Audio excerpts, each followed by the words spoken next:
The Mass is a great call and response between Christ the head and his mystical body.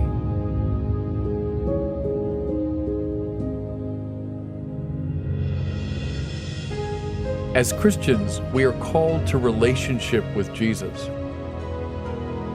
There is no more intense, privileged way to relate to him than at the Mass. It's the great prayer, the supreme form of adoration, the ultimate form of play, the way by which we encounter the living God. It's a mystery that puts us into contact with the divine reality. The Mass is not a lecture or a performance that we witness from a distance. That is why we are called to full, active, conscious participation in the Mass.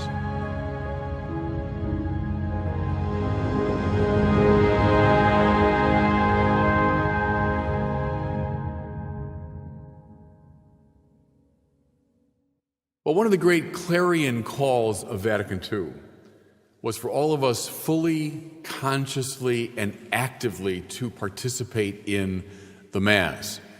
Vatican II also said that the liturgy is the source and the summit of the Christian life. It put a huge premium on the Mass. It wanted more and more of us to be more fully participating in this great prayer. Just recently, I was reading something by a hero of mine, Monsignor Reinhold Hillenbrand, who was a leader in the liturgical movement in the last century. He was giving a talk around the year 1960, and he was bemoaning the fact that only 50 to 60% of Catholics were attending Mass on Sunday. Only 50 to 60%. You know what the figure is now? In the West, like in our country, it's maybe 20, 25%. Go to other parts in Europe and Australia, it gets down to 10%, 15%. If you had told the Fathers of Vatican II that in the year 2017, that would be the level of participation in the Mass, Vatican II wants us fully involved and fully understanding, fully participating in the liturgy. But I think, first of all, many have fallen away from it. But secondly, even a lot of Catholics who do come to Mass, I'm increasingly convinced, don't fully appreciate what it is they're participating in. So, my talks today are all about the Mass. You know, in many ways, it's my favorite topic because as a priest, I'm a man of the Mass. When I was rector at Mundelein Seminary outside Chicago, I used to tell the students all the time, you're preparing to become men of the Mass. All that you do comes from the Mass, returns to the Mass, finds its life and energy in the Mass. So it's my favorite topic, and I think if Vatican II is right, it should be the favorite topic of everybody in the Church. Let me begin by invoking a friend of mine, Father John Muir. He's a priest in the Phoenix Diocese, and John was a former student of mine at Mundelein. And John is the best amateur golfer I know. He golfs like 72, 73. And for about 5 years, the week after Christmas, I would go to Phoenix to play golf with John for a week. Well, like all great golfers, he's a terrific putter, right? So one day we're walking up the fairway, and I said to him, John, give me a little help here with reading greens. You know, how do you read a green so well? And he said, well, first look at the mountains. And I just laugh at the mountains. He goes, yeah, putts tend to break away from a mountain. Then he said, read your way in from the mountain till you get to the green, then we'll start reading the green. And I always think of John when I'm approaching a big topic like the Mass. I think first we have to get the big picture. We got to look at the mountains first. So in this first talk, that's what I'll do. I'll talk about some basic themes around the Mass. But then we're going to move in, and we're going to get to the green. We're going to read the green carefully. In the next 5 talks, I'll kind of walk through all the elements of the Mass. So first, the big picture, the mountains. Here's the first general theme I want you to know about the Mass. The Mass is a great encounter with Jesus Christ. In fact, it's the privileged encounter with Jesus Christ. So Christianity is not a philosophy primarily. It's not a moral system primarily, not a sociology, not an ideology. Christianity is a relationship to a person. It's a relationship with this Jesus. And we can relate to the Lord in all sorts of ways, but there is no more intense, no more privileged way to relate to him than at the Mass. Think for a second of the two major divisions of the Mass. So we have the liturgy of the Word and then the liturgy of the Eucharist, right? Well, they correspond precisely to the ways we usually relate to friends when they come over. Right? When someone comes over to visit, typically we talk for a while. No one comes to the door and says, here's dinner. No, first we sit down and we talk. We share stories, experiences, etc. And then typically we move into sharing a meal. So with Christ. At the Mass, we encounter him in person. And first we visit, we talk. He speaks to us. We speak back to him. And I'll say much more about this now in the ensuing talks. And then after we visit, we sit down for a meal. Not an ordinary meal, but one at which Christ himself is the host, at which his own body and blood are served. There is no more intense encounter with him possible than the Mass. Now, can you see why the Vatican II Fathers said this is the source and summit of the Christian life, and why, everybody, it's so tragic that 75% of our own brothers and sisters in the Catholic faith regularly stay away from the Mass. Oh, Jesus Christ, he's the center of my life. Jesus Christ is what it's all about. And yet, I regularly stay away from the privileged encounter with him. See, that's the problem we're facing. Here's a second general remark about the Mass. The Mass is the great mystery. You know, at the beginning of the Mass, the priest will say, let's prepare ourselves to celebrate these sacred mysteries. That lovely word, mysterion in Greek, mysterium in Latin. Mystery. What's a mystery? Here's a definition from a friend of mine and one of the great experts in the liturgy, Abbot Jeremy Driscoll. He's the abbot up at Mount Angel in Oregon. Here's his pithy definition of a mystery. It's a concrete something that when you bump into it, it puts you in contact with a divine reality. That's a cool little pithy definition. A mystery, a mysterion, is a concrete something that you bump into and it puts you into contact with a divine reality. Do you see how the Mass in its entirety is a set of mysteries? From the procession of the ministers, to the candles, to the incense, to the proclamation of the word, to the transfigured elements of bread and wine, to the blessing offered by the priest or the bishop, all of it is a great mysterion, a concrete physical something that we encounter that gives us access to the divine reality.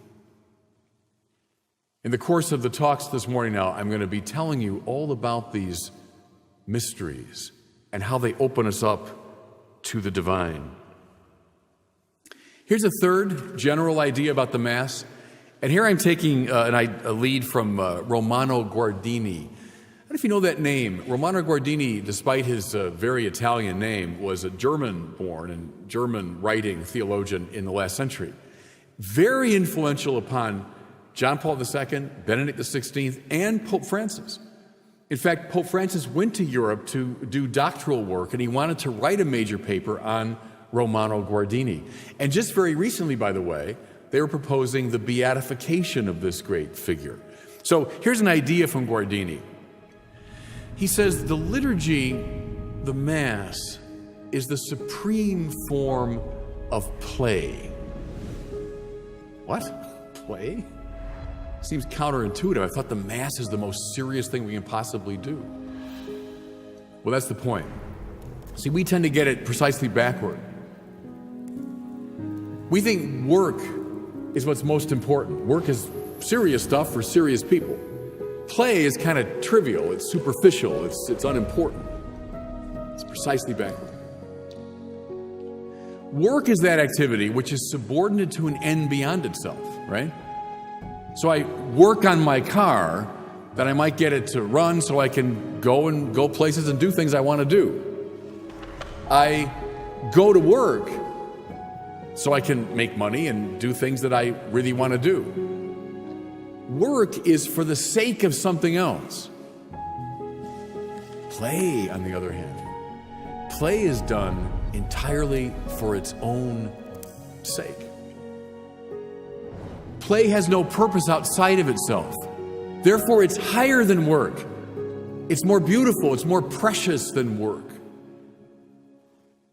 You know, in this very church, just a couple weeks ago, there was a gathering of the Knights of the Holy Sepulchre.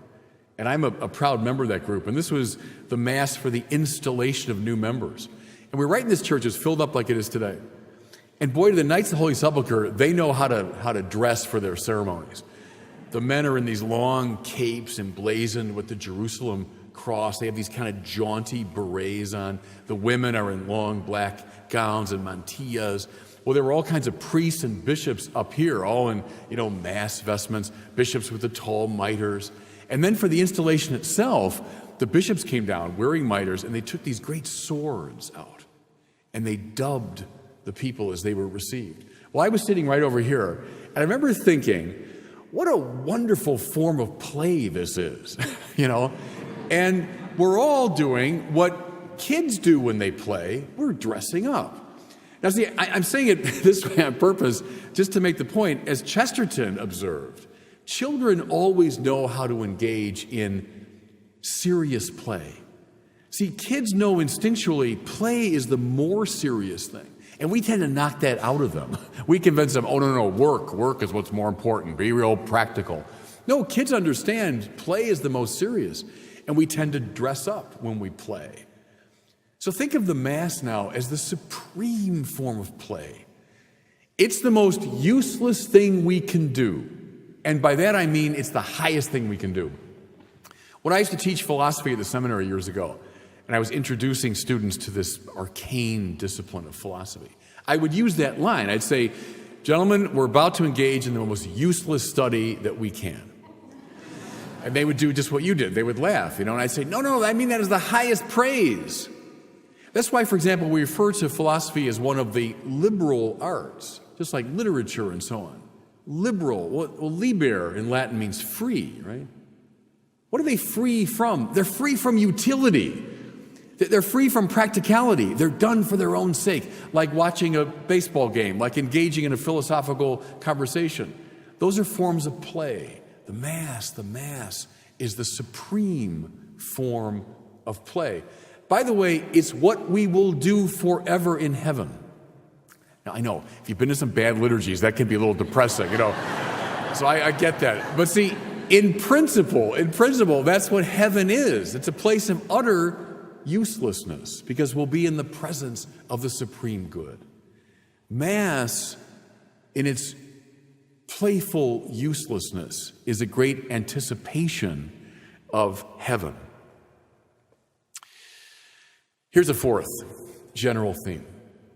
The Mass is the supreme moment of worship. And brothers and sisters, this is such an important point, I think. I think it's one of the best ways to read the whole Bible. The Bible is about right and wrong forms of worship. Now, here's what I mean. Go back to the very beginning of the Bible. Go back to the book of Genesis.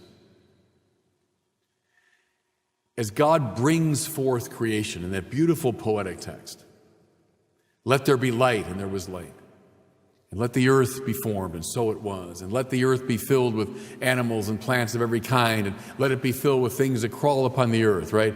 And then evening came, morning followed the first day. Evening came, morning followed the second day. Notice, please, this stately procession of elements coming forth from God. What does that remind you of? See, we Catholics are kind of clued into that. It's a bit like a liturgy, isn't it? Like a liturgical procession. The elements coming forth. Now, very important. What shouldn't we do with these things? Now think of sun and moon and planet, the earth, the mountains, animals. We shouldn't worship them, right? And in the ancient world, at one time or another, all those things were worshiped. The author of Genesis is saying, don't worship them. They're creatures. But, precisely because they come forth in this orderly liturgical way, we understand their purpose. They are meant to turn toward the Creator in right praise. Now, who comes at the end of a liturgical procession? The one who will lead the praise, right? So all the ministers come in. Imagine like the servers and the ministers and the lector and the incense bearer and so on, all coming forth. Who comes at the end but the priest or the bishop who will lead the praise? Who comes at the end of the great procession of creation but human beings? Now we get it. Now we get it. Our whole purpose is to be the priest, if you want, of creation, leading all of creation in a great chorus of praise to the Creator God. In that act of adoration, we realize who we are meant to be. We realize our deepest identity. And that word I love, by the way, adoration. Mass is the supreme moment of adoration. Ad ora in Latin. Ora means mouth, doesn't it? Ad ora, to the mouth of. When you adore, you are mouth to mouth with God. It means you're aligned unto God.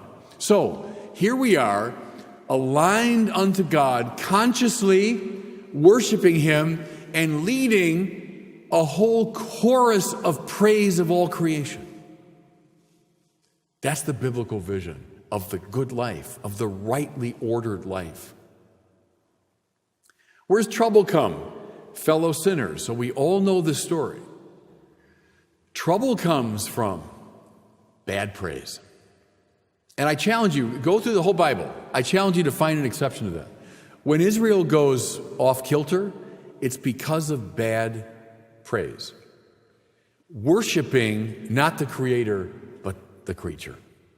Whether it's idols, whether it's political powers, whether it's your own culture, whether it's the king, whatever, when you worship, and that word's lovely too, by the way. Worship in English is from an older English word, worthship. What's of highest worth to you? See, that's the question. Paul Tillich said that, the great Protestant theologian. He said, all you need to know about a person you can learn by asking one question. What do you worship? It's very penetrating insight. All you need to know about a person you can learn by asking one question. What do you worship?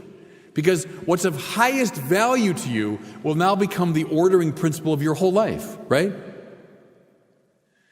Human beings are meant to worship God. And in that process, draw all of creation into this great chorus of praise. Now, the Mass. And I'll talk about it much more detail as we go. But the Mass is the moment when we are most ourselves. Because we've gathered in adoration, ad ora, mouth to mouth, worshiping, giving highest praise to God. And that's why there's a cosmic element to every Mass. Read Joseph Ratzinger on this. Over and over again, he stresses the cosmic dimension of the Mass. That's why if you go to the great Gothic cathedrals, you'll find they're covered inside and out with symbols of nature, of planets and animals and the stars. Right. As we give right praise to God, we're leading all of creation to a great chorus of praise. That's what's happening at Mass. And that's why at Mass, we are most ourselves.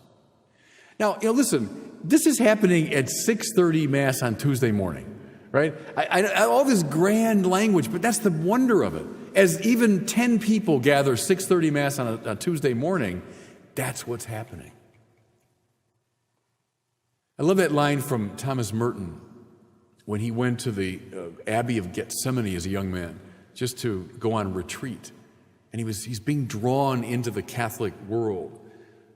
But he did that retreat there, and then he wrote afterwards, I found the still point around which the whole country revolves without knowing it.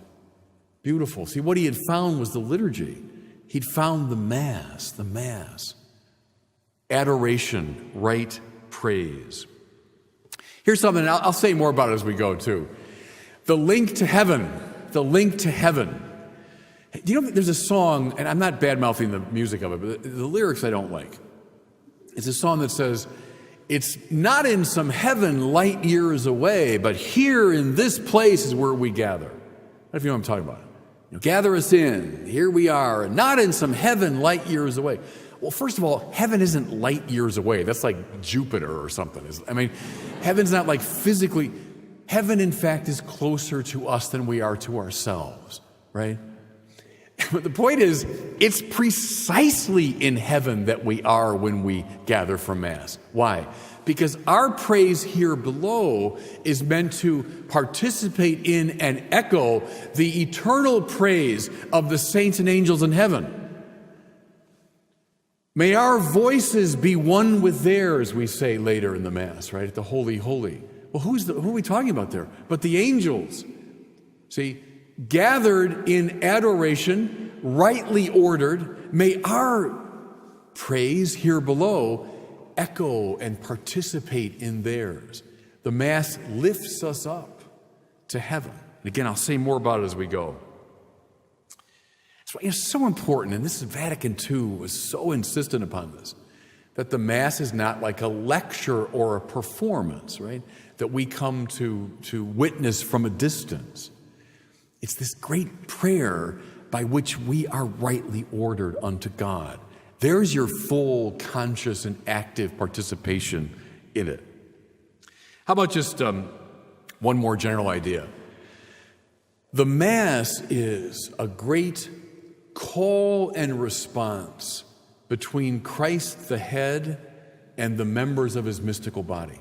Let me just say that again, because I'll come back to this theme a lot. The Mass is a great call and response between Christ the head and the members of his mystical body. You know, read the great Song of Songs in the Old Testament, which is a beautiful love poem. It's like two kids in love. And they spend the whole poem calling out to each other. Well, of course, the mystics of our tradition have seen that as a symbol of our love affair with God. So think of the Mass now as not just something said up here that I guess we respond to it. What's said up here, what's said by the priest or the bishop, is meant to be the call of Christ. Our response is the response of his mystical body, so that we come together. See, we're most ourselves, watch now, when we are gathered together as members of his mystical body, ordered to God in right praise. Does that make sense? And the Mass is what affects that. The Mass is what affects that moment. Which is why it's the source and summit of the Christian life, and why we're meant fully, consciously, and actively to participate in it.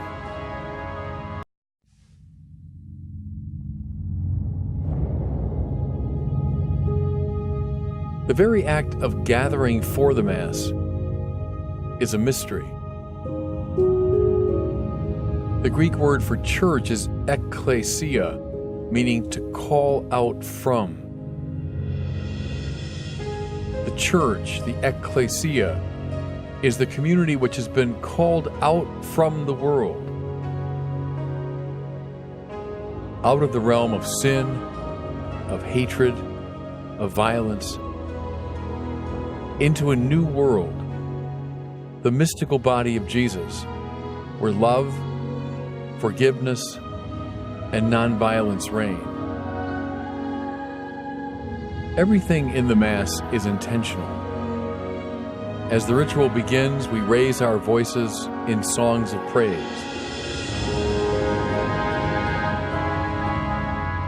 And mark our bodies with the sign of Jesus' cross. We ask for the forgiveness of our sins, preparing ourselves to engage in this great act of worship. We're going to walk through the Mass. So this second talk will be about the introductory rites. Then the next two will be about the liturgy of the Word, and the last two, the liturgy of the Eucharist. So that's the lineup. You know, one thing from the last talk I wanted to bring out is the role of silence at the Mass. Pope Benedict was very strong on this. Remember I said the Mass is an encounter with Jesus. It's a great encounter with the supreme friend. And in that encounter, of course, there's an exchange of words. We listen to him, we speak back, etc. But one of the marks of a really good friendship is that friends can be silent together, right? In fact, probably the better a friend you are, the more silence you can tolerate.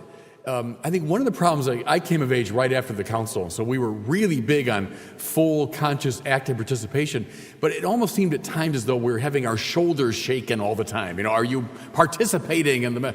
Well, you can participate very fully and consciously in silence, and there's plenty of room in the Mass, I think, for that silence, because it's an exchange among friends. Okay, with that now, let's move into the introductory rites of the Mass. You know, in many ways, the Mass begins before it begins. Now, what I mean is, the very act of the ingathering of the community for the Mass is a mystery. Remember, a concrete something that when we bump into it speaks of a divine reality. The very way we gather for the Mass is conveying something very powerful. Now, what is it? The church, right? The Greek word for church is ekklesia. So our word's ecclesiastical and all that comes from that word. And ekklesia is from two smaller words, ek, meaning out of, and kalein, meaning to call. So the ekklesia, the church, is that community which has been ekkaleod. It's been called out of one community into another. It's been called out of one way of being into another. Let's use biblical terminology now. Called out of the world. And this it's not anti-world or anti-nature. The world in the Bible can mean that realm of sin, of hatred, of violence, of us against them, of up versus down, who's in, who's out, rivalry, scapegoating, the world of sin. The church has been ekkaleod. It's been called out of that world into a new world, namely of the mystical body of Jesus, where love and forgiveness, nonviolence reign. Does that make sense? Notice how this church, you can see it here, is meant to look a bit like a boat. And go back to the Romanesque churches and the Gothic churches especially, and you really see it. In fact, this central section is called the nave, isn't it? And that's from the Latin navis, meaning ship. Well, the idea is, from this world of sin, we've been ekkaleod, we've been called onto this great ship, where a microcosm of God's good order is preserved. In the church, we experience something of the peace and the love and the forgiveness and the nonviolence that God desires for us. Therefore, as we gather onto this ship, so Mass is about to begin, we're gathering from what? All walks of life, all different backgrounds, all different educational levels, both genders. We come together out of the sinful space into this space of the new creation. You know, I'm always reminded here of Dorothy Day, the co-founder of the Catholic Worker Movement, a great hero of mine. When she was making her way as a young woman toward the church, she wasn't a convert yet, but she was thinking about it. She said what really grabbed her attention was the way the Catholic Church was filled with everybody, that the richest and the poorest knelt together, that the up and the down, the insiders and the outsiders all came together. The natives and the immigrants all came together. And that struck her with enormous power. The way we gather is a mystery. You know, along those lines, Christopher Dawson was the great English Catholic historian who began life as an Anglican, then he became a Roman Catholic. And he faced the moment when he had to tell his mother that he was becoming a Catholic. And she said, oh, it doesn't really bother me that you're holding different doctrines. What bothers me is now you're going to have to worship with the help. Well, okay, we worship with the help. I mean, that's the way it goes. In the ecclesia, we've been called into a new world, called by Christ, into this great Noah's Ark, if you want, of the church.